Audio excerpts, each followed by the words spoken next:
Bem, antes da gente começar, uma palavrinha.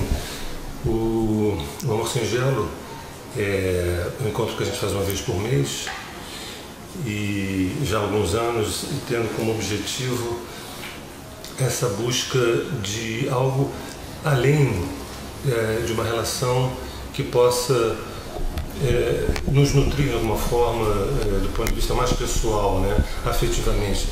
É algo que é como se tentasse encontrar o self que é no gesto, em qualquer gesto, né?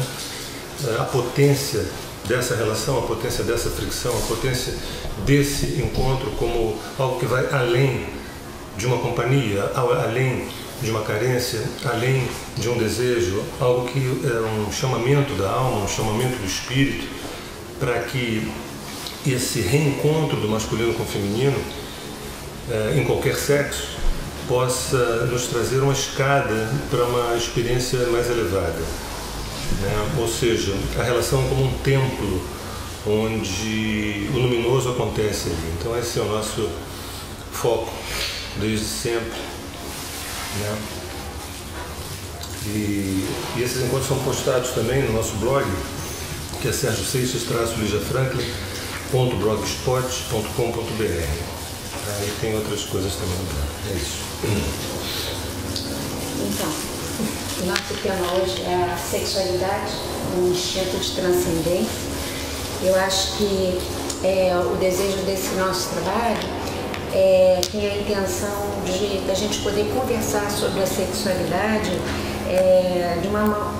como se fosse para ativar a nossa memória, uma memória mais clara e descontaminada das ideias comuns e parciais sobre a experiência sexual, a vivência sexual de cada pessoa.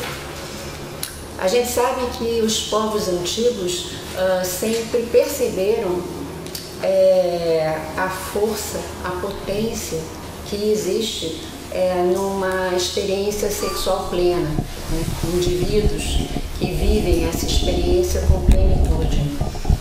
Acontece que parece que ao longo da história humana as pessoas ambiciosas pelo poder, ao perceberem, né, que pessoas sexualmente realizadas na plenitude do que é essa experiência se tornam também muito poderosas, eu acho que se preocuparam em ir distorcendo, né, a ideia da sexualidade e associando cada vez mais a sexualidade à ideia de alguma coisa demoníaca, ao mal, aquilo que na verdade precisa ser controlado e evitado.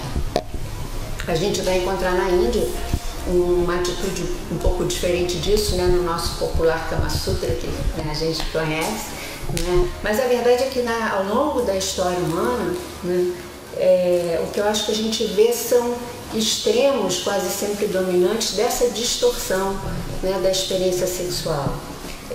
Numa ponta desse extremo a gente tem essa associação da sexualidade com o mal, com a interdição e com a culpa. E na outra ponta a gente vai encontrar algo que nos nossos dias é completamente presente, que é uma exacerbação exageradíssima da erotização. Tudo acaba sendo erotizado e com fins muito materialistas, com fins mercadológicos, né, de se ganhar dinheiro através da experiência da sexualidade. Então a gente vai acompanhando a nossa história, a história humana, e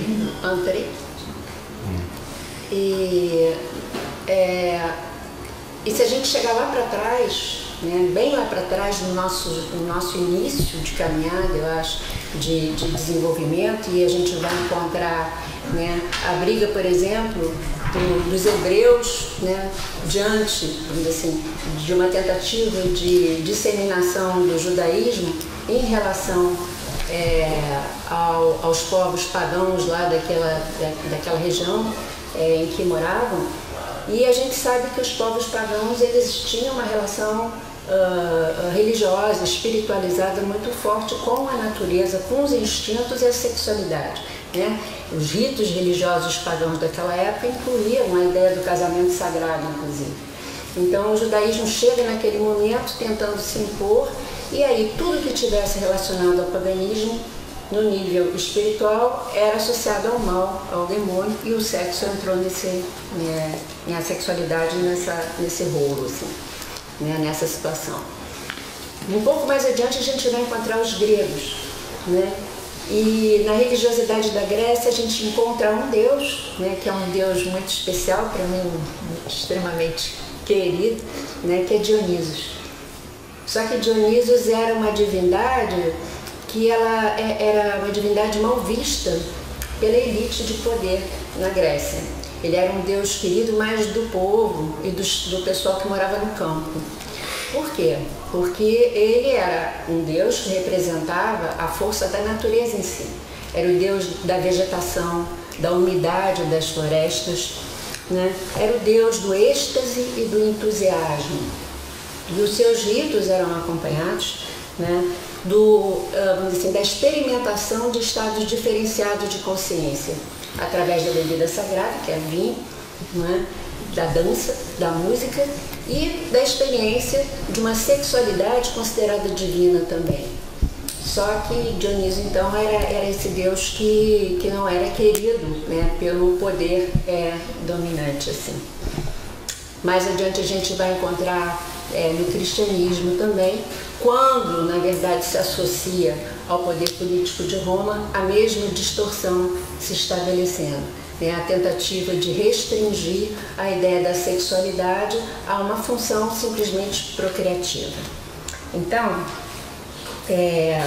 eu acho que hoje a gente está querendo desenvolver a ideia do que é mais importante. É que a sexualidade, assim como absolutamente tudo que nos acontece nessa vida, está a serviço de uma única coisa sempre, né? Está a serviço do desenvolvimento da nossa consciência a partir daquela experiência. A sexualidade também é completamente incluída nessa ideia, na verdade como uma coisa muito forte. E aí, por causa disso, né, ter consciência é a gente ser quem a gente é. E ser quem a gente é, eu acho que é experimentar o êxtase e o entusiasmo, né, que Dioniso falava. Por isso, então, até para energeticamente a gente estreitar nossos laços com Dioniso hoje, a partir da nossa conversa, sempre a gente traz aqui os 4 elementos da natureza, e hoje, em vez da água, eu trouxe o vinho, que é essa bebida sagrada, para essa presença de Dioniso ficar forte aqui entre nós. Bom,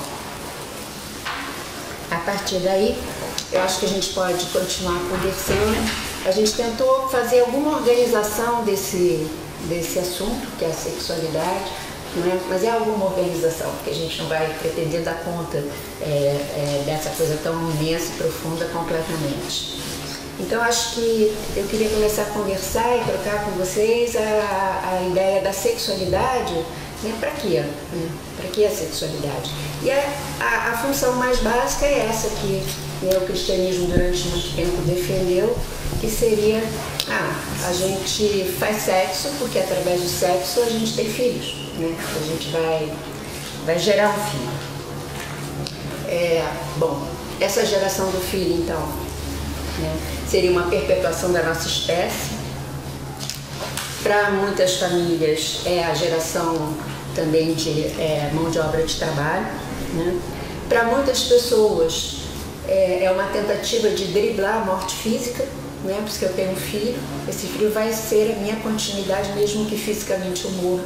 Isso é tão forte que algumas pessoas ficam preocupadíssimas com o que os filhos vão fazer com a herança que ele deixou, como se depois da morte isso pudesse importar para quem morreu, né? Mas a gente sabe que essa atitude é completamente presente. Mas eu acho que aqui, principalmente no Amor Singelo, a gente sabe que a gente precisa oitavar dentro da gente a compreensão das coisas e também do que para que a gente gera um filho. Então, eu acho que a primeira ideia é a gente saber que sexualidade para gerar filho, porque ter um filho é uma das formas mais contundentes, né, da gente viver o nosso processo de aperfeiçoamento do ser. Educar uma criança, o processo de educação de uma criança é uma pedagogia da alma, né, para aqueles pais. Sempre ou pelo menos é sempre uma tentativa de que isso aconteça, que essa pedagogia da alma se desenvolva. E aí, assim, os filhos, né, eu acho que revelam para os pais o seu lado mais divino, essa capacidade de amar, às vezes, da forma mais gratuita e mais intensa e mais maravilhosa, por um lado, mas também revelam, né, o nosso lado mais demoníaco, através da irritação extrema, da falta de paciência e de todas as provas que os filhos impõem normalmente aos seus pais ao longo do caminho, né? Além disso, filho costuma ser um calendário também da própria alma dos pais, porque, né, o crescimento dos filhos impõe aos pais mudança de posição, de valores, de relação consigo mesmo ao longo da vida. E coisa que às vezes nós humanos, com a nossa tendência de estagnação por conta do medo da vida, a gente tem dificuldade de estabelecer mudanças. E os filhos chegam impondo essas mudanças pelo seu próprio crescimento. Então eu acho que sexo para ter filho, na verdade, no fundo, é um movimento para aquela pessoa viver tudo isso que a gente está comentando. E não só para ter a satisfação de dizer, este aqui é meu filho e eu me continuo através dele, assim, né? E essa coisa do crescimento e do movimento dos pais, né, no sentido de crescerem com os filhos e abrirem novas oportunidades, para a gente é muito difícil. Mas outro dia eu queria comentar com vocês rapidinho uma coisa que eu vi num filme com o Sérgio que me tocou profundamente em relação à sabedoria da natureza. Dessa questão do exercício dos pais de uma forma natural. A gente viu um documentário que acompanhava o desenvolvimento de uma ave brasileira chamada águia, não sei se vocês conhecem, né, que é um tipo meio de águia, mas um bichão enorme, branco, com uma carinha meio de coruja, né, aqueles olhos lindos e tal. E aí era um casal de árpides que teve um filhotinho, né? E o documentário era todo o crescimento desse filhote. E aí, no processo dele cresceu e começou a aprender a voar e não sei mais o que. E lá pelas tantas ele precisava voar e a gente já imagina o que a gente até já sabe, né? E as águias fazem, e muitos outros animais, que os pais empurram. Geralmente a mãe empurra o filhote para voar sozinho, porque ele não quer ir. E isso foi feito ali também, eu pensei que ia parar ali, mas não parou ali, sabe? Depois do filhote fazer vários voos e voltar sempre para casa, quando os pais se asseguraram que ele estava pronto para voar mesmo, o dia que ele foi mais uma vez, eles destruíram o ninho. E aí não tinha mais ninho para o filhote voltar. E naquele momento, né, essa sabedoria interna da natureza, o calendário estava sendo feito, aquele filhote ia construir a sua vida de maneira independente, completamente daqueles pais, e aqueles pais também iam começar um outro ciclo da sua própria existência e uma outra vida. Então, é filha para ensinar para a gente tudo isso. Né?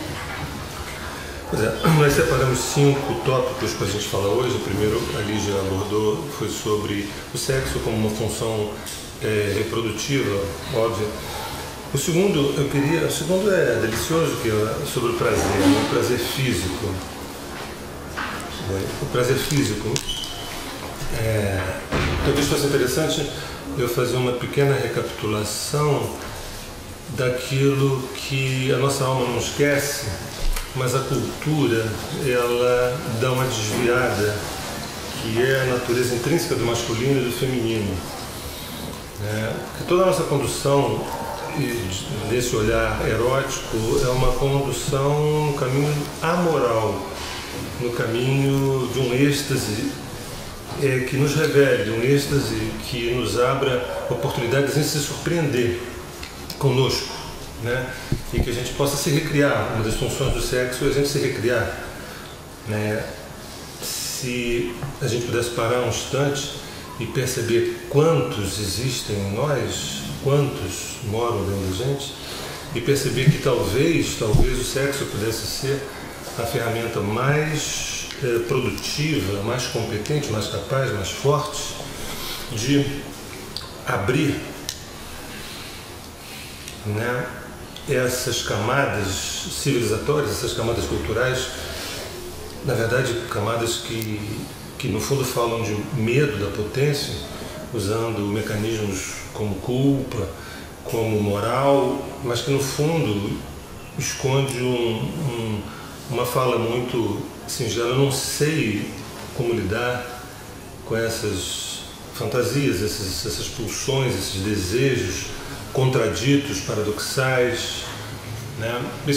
E nós, na verdade, não tivemos uma forte pedagogia, uma forte educação em casa ou na escola, muito menos na religião, que pudesse contemplar o aspecto tântrico da nossa natureza, da nossa essência. Então, o nosso olhar vai sempre dirigir para a potência amoral que existe na energia que ora se manifesta no homem de uma forma masculina ou feminina e que ora se manifesta na mulher de uma maneira feminina ou masculina, né?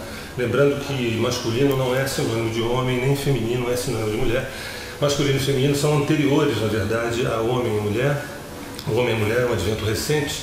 O masculino e o feminino é o yang e o yin que existe in natura, que existe na natureza. Então eu queria lembrar uma coisa que é óbvio para a nossa alma, para o nosso ser, mas não é muito óbvio para a nossa memória cartesiana, né? De que, por exemplo, o masculino ele extroverte mais magma. Extroverte mais magma. Bonita imagem essa do magma. Eu gosto dessa imagem do magma. Magma como sendo sinônimo de libido. O masculino extroverte, tem uma necessidade. A própria configuração anatômica, né, do sexo masculino, do genital masculino, ele é para fora, ele não cabe dentro dele, né? E obviamente que o feminino ele introverte mais o magma. Esse magma é mais introvertido, é mais silencioso, é mais profundo, né?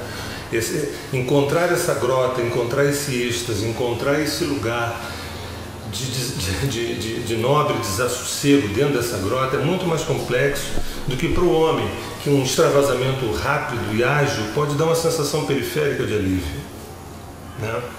Então, lembrando, porque a gente vive numa cultura que é uma tentativa de masculinização de tudo, se possível das máquinas, se possível das árvores, se possível dos pássaros, quanto mais das mulheres, entendeu? Ou seja, a gente tem que correr atrás. O yang tem essa função, tanto no homem quanto na mulher, o yang tem essa função.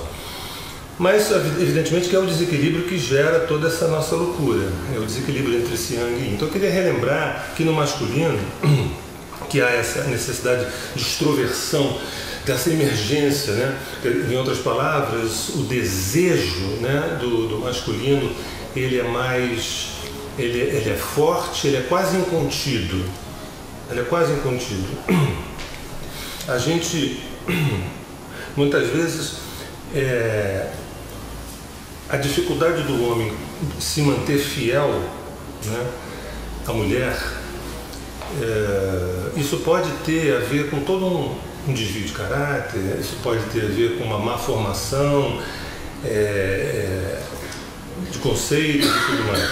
Mas certamente isso também tem a ver com apetites que são completamente genuínos, que a mulher tem, mas completamente diferentes. Aqui não é o terreno da gente tentar terminar empatado o jogo 1-1, 0-0, quer dizer, são naturezas distintas. Na verdade, elas terão forçosamente, mais cedo ou mais tarde, que viver um equilíbrio, né? Equilíbrio esse que não precisa ser só na cama, uma vez que o território de Eros não é só na horizontal, o território de Eros é quando se respira, a respiração é erótica. O fato de a gente estar vivo, respirando, andando, trabalhando, digitando, comendo uma tangerina, isso é um ato erótico, entendeu? Na vertical, na horizontal, enfim. Então, lembrando alguns passos da dança, da coreografia, né? Por exemplo, o masculino ele in natura ele é mais nômade, o feminino é mais gregário. Não é à toa que o útero é uma metáfora maravilhosa dessa.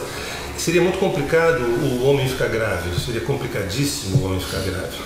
Entendeu? Se vocês pudessem imaginar 9 meses tendo que segurar aquela criança ali dentro com aquela coisa, entendeu? É difícil, difícil.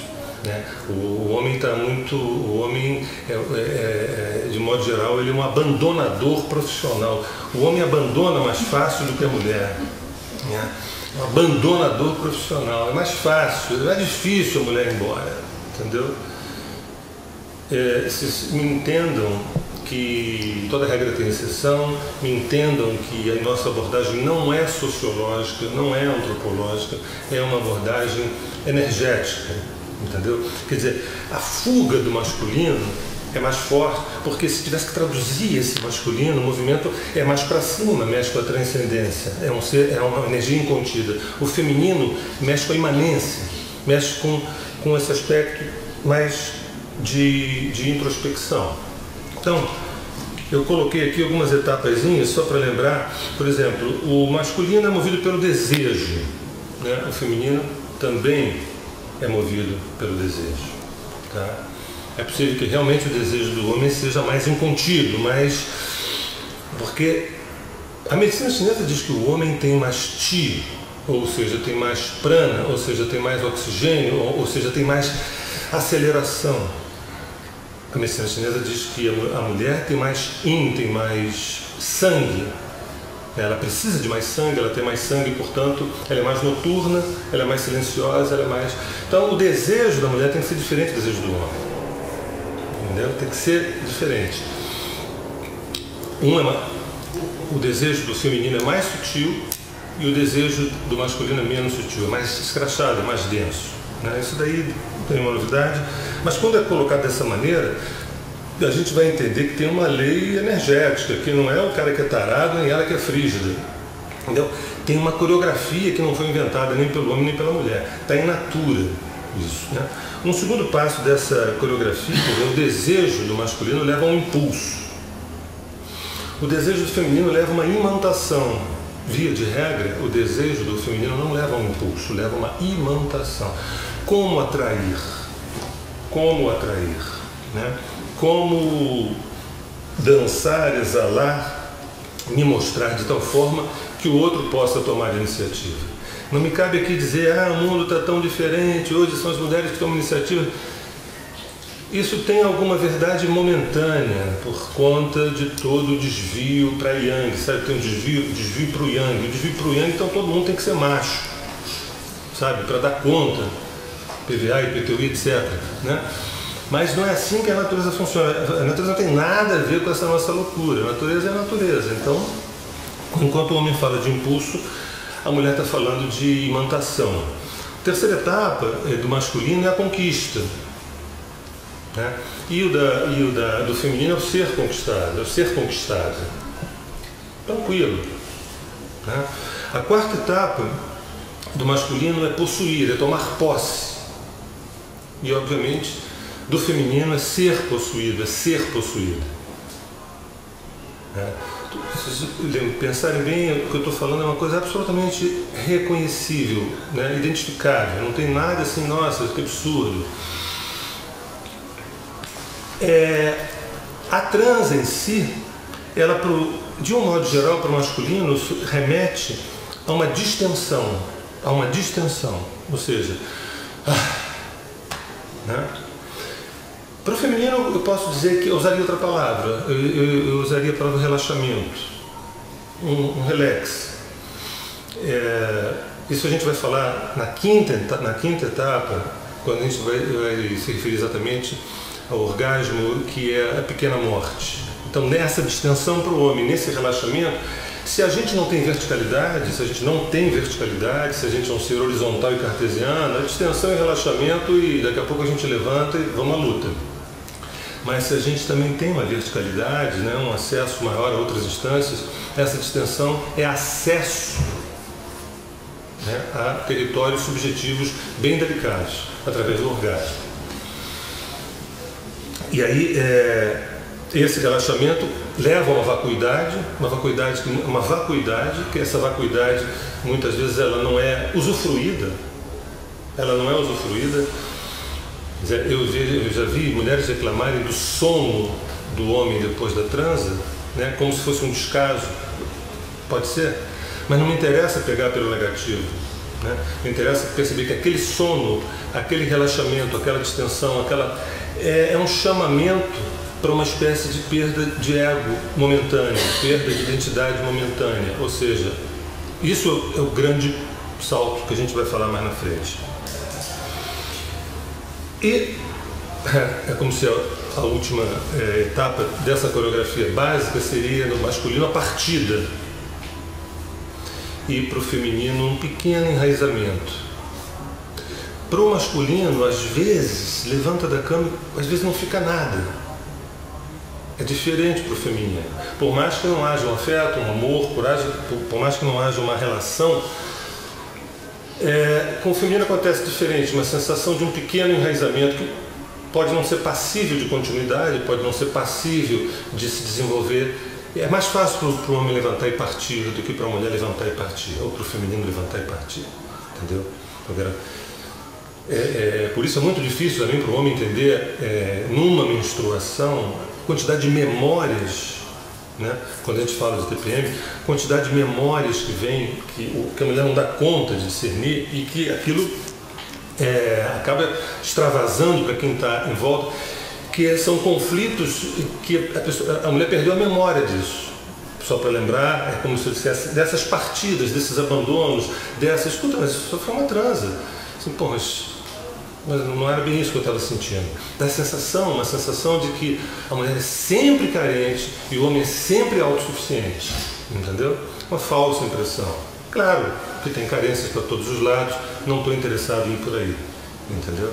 Então é interessante fazer uma associação com esse desfecho, sabe? Com memória que vai sendo acumulada mais ainda na mulher do que no homem, que deságua numa TPM. Entendeu? Que a pessoa não sabe falar, às vezes não sabe falar. Por que você está tão irritado? Porque eu estou na TPM. Mas, na verdade, é acesso à memória inconsciente, né? De milhões de coisas, não só de partidas, de despedidas, de recalques, que, na visão chinesa, pela mulher ter mais sangue, ela funcionar mais com os líquidos do que o homem, né? Cada situação vivida, tanto de êxtase quanto de dor, fica mais no caldo, demora mais a sair, fica mais no caldo do feminino, uma vez que o feminino é a origem da psicologia, não é o masculino que é a origem da psicologia. Então, cada evento, por mais corriqueiro que seja, fica muito mais tempo no feminino, em processo, porque para o masculino eu defino duas palavras, avançar e proteger, avançar e proteger. Para o feminino, nutrir e processar. Nutrir e processar. Na verdade, é um casamento absolutamente perfeito. O masculino e o feminino, não importando em que sexos são, mas o masculino e o feminino. O avançar e o proteger, né? O nutrir e o processar. Então, essa história de nutrir e processar, cada coisinha colocada, por mais insignificante, fica naquele caldo feminino de processamento, que para o homem às vezes é uma chatice, né? Por uma falta de educação, na verdade. Porque lá vem você querer discutir a relação mais uma vez, já não está claro, eu já falei, está tudo bem, eu estou achando ótimo tudo. Mas não está ótimo. Mas como não está ótimo, como é que pode você achar que não está se eu estou achando? Você não está enxergando algumas coisas, entendeu? Porra, mas você então, qual é o grau do teu óculos? Que eu não estou enxergando mesmo. São duas texturas diferentes, são duas texturas. E, em tese, a mulher tem mais memória do que o homem, porque sangue está associado à memória. Chi, o prana, o oxi, está associado à ação. É como se fosse ação e memória. Ação e memória. É mais fácil o masculino a ação, é mais fácil para o feminino a memória. Então, essa segunda fala do prazer, tentei recapitular essa coreografia de uma conquista até um gozo que a gente reconhece bem, mas queria dar uma importância mais elevada que existem demandas típicas do feminino e típicas do masculino. Tá? Hoje, quando uma mulher diz vou sair à noite para caçar, tem algo que está na ordem do desvio. E quem fala aqui jamais é um moralista. Jamais, você jamais vai encontrar em mim a caça é uma ferramenta do masculino. Entendeu? Então, a recapitulação disso é para a gente tentar realinhar um pouco, porque a gente já... no ato de dar conta do que esse mundo contemporâneo nos impõe de alguma forma, em que a gente deixa que isso seja imposto a gente vai topando. Então, e aí vai nivelando. Feminino e masculino são iguais, feminino, e isso é uma roubada. Então,